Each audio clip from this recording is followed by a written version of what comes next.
Shall we play a game?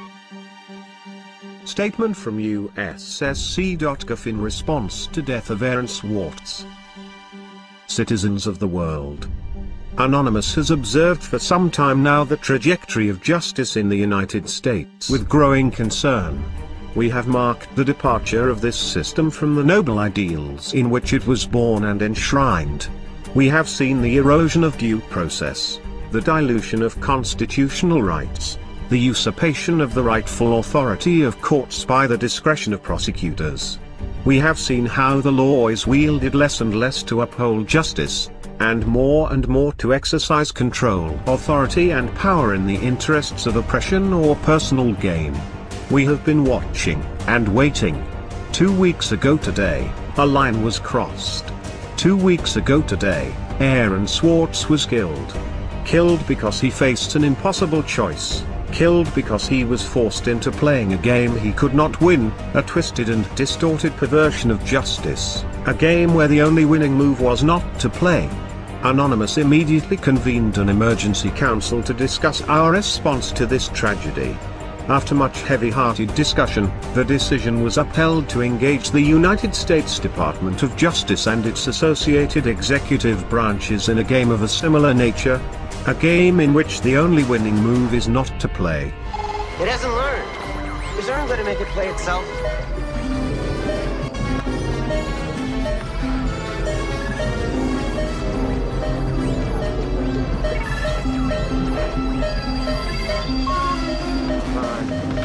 Learn, goddammit.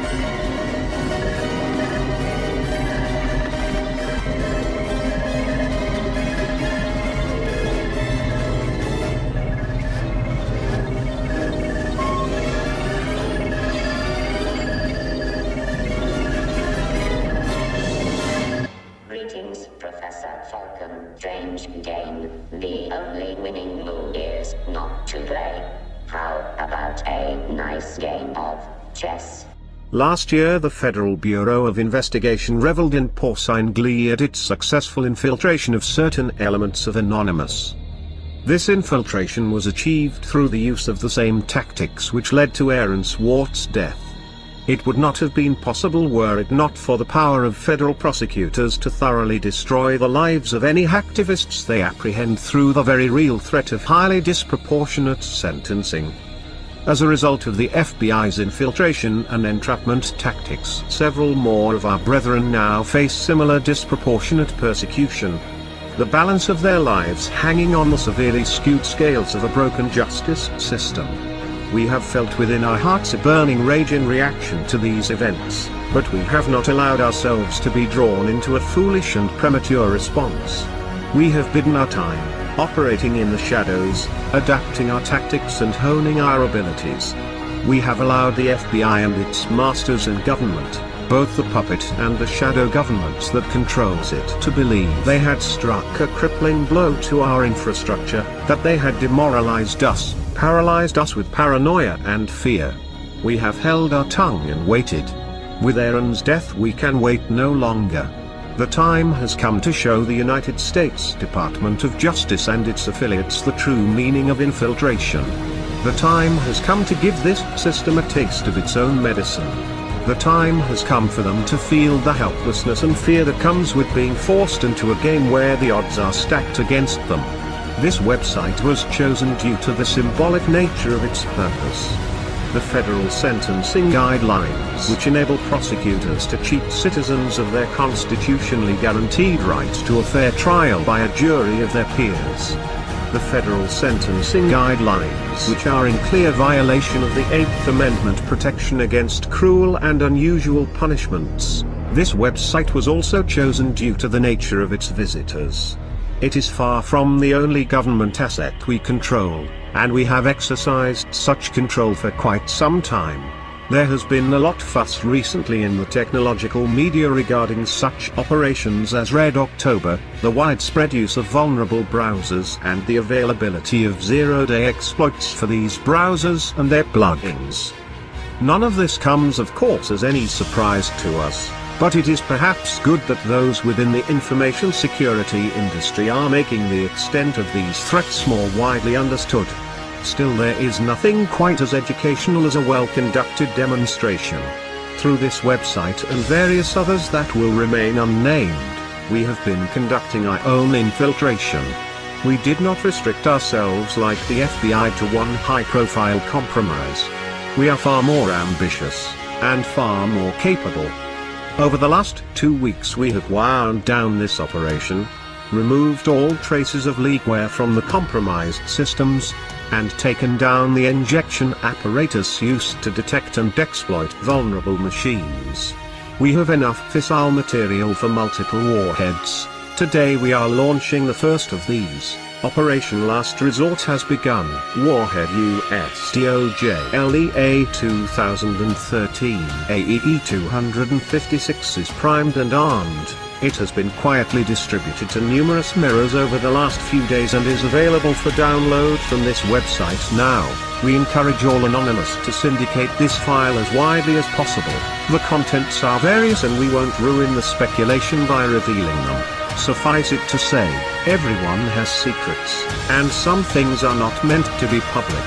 At a regular interval commencing today, we will choose one media outlet and supply them with heavily redacted partial contents of the file.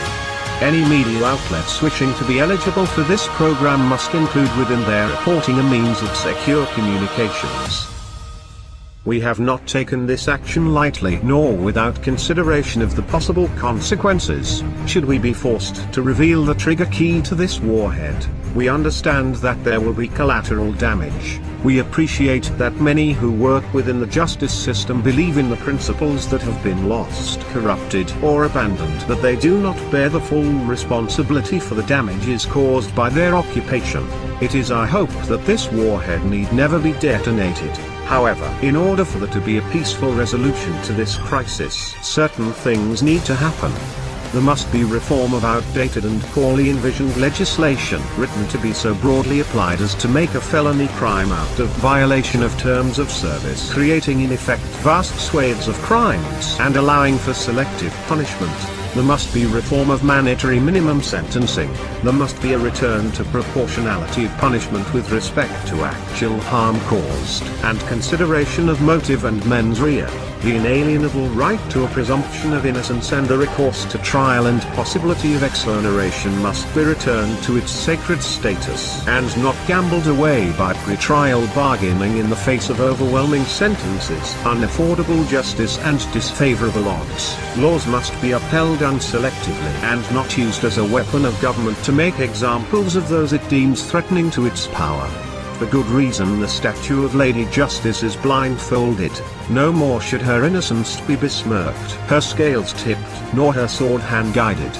Furthermore, there must be a solemn commitment to freedom of the internet, this last great common space of humanity, and to the common ownership of information to further the common good. We do not expect to be negotiated with, we do not desire to be negotiated with. We understand that due to the actions we take, we exclude ourselves from the system within which solutions are found. There are others who serve that purpose. People far more respectable than us, people whose voices emerge from the light and not the shadows. These voices are already making clear the reforms that have been necessary for some time and are outright required now. It is these people that the justice system, the government and law enforcement must engage with. Their voices are already ringing strong with a chorus of determined resolution. We demand only that this chorus is not ignored. We demand the government does not make the mistake of hoping that time will dampen its ringing, that they can ride out this wave of determination, that business as usual can continue after a sufficient period of lip service and back-patting. Not this time. This time there will be change, or there will be chaos.